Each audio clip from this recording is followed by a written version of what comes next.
Yung lalaking mataba na papunta sa akin. Ikaw na ba yun? Bakit ang layo naman sa profile niya sa Facebook? Ang taba niya.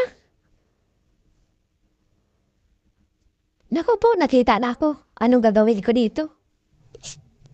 Hi. Hello, Abi. Hello po.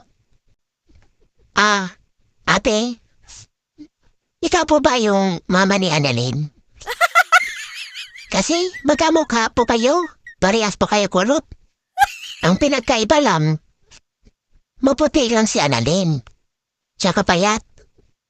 Saan po siya? Naku po, napagkamalan pa ako ng nanay ng lalaking to.